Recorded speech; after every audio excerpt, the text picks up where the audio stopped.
Hey, my name is Ryan Leake. I'm a best-selling author, executive coach, and motivational speaker that gets an opportunity to inspire C-suite executives, leaders, and teams all around the world. Several years ago, we had Ryan Leake speak at our national conference, and I have to say, we were remarkably amazed at how well he communicated to our audience, even though it was a unique audience. And since then, he has been one of the most requested communicators at our conference every year.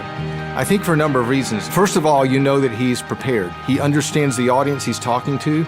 He actually called us several times before the actual presentation because he wanted to get into the hearts and minds of the people he would be connecting to. And so you could tell when he stepped on the stage that he knew where they were and where they were coming from. I know for us as an organization, we can't even imagine doing an event or a conference without asking Ryan Leake to be a part of it because he changes the game. Intellectual humility. Intellectual humility is the importance of knowing you could be wrong. Not that you are. I'm not saying you're wrong. I didn't say that. I'm saying you could be.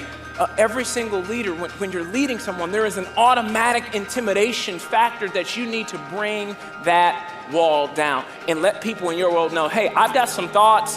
Hey, I've gotten this far in life for a reason. However, as successful as I am, I still, every now and then, could be wrong. I gotta tell you the truth. The greatest temptation any of your team members have is to lie to you.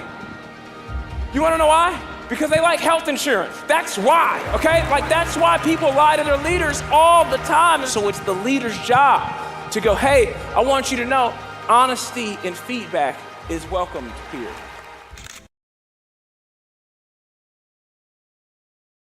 What's it like to be on the other side of me?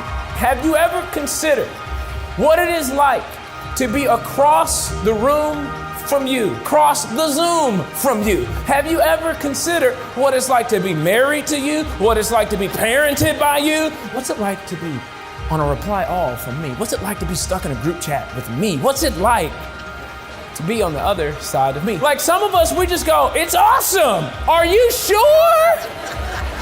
When I think about what it's like to be on the other side of me, I just want to be considerate because it may not be as enjoyable as I think it is. So if you want to take your leadership to the next level, you have to be asking yourself this question: what's it like to be on the other side of me? It would be helpful if you asked somebody else to verify. The way I describe Ryan Leake is that he comes into a room and commands it. He walks in, he's got a tremendous sense of humor, he's happy. He brings a positive energy into the space.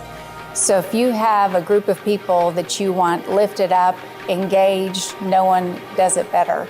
He literally pulls personalities and conversations out of people that normally would not speak up. And so one of the things that I want you to understand about the most successful people in the world, every single person that you and I look up to, follow, admire, and read about, they all have one thing in common: failure.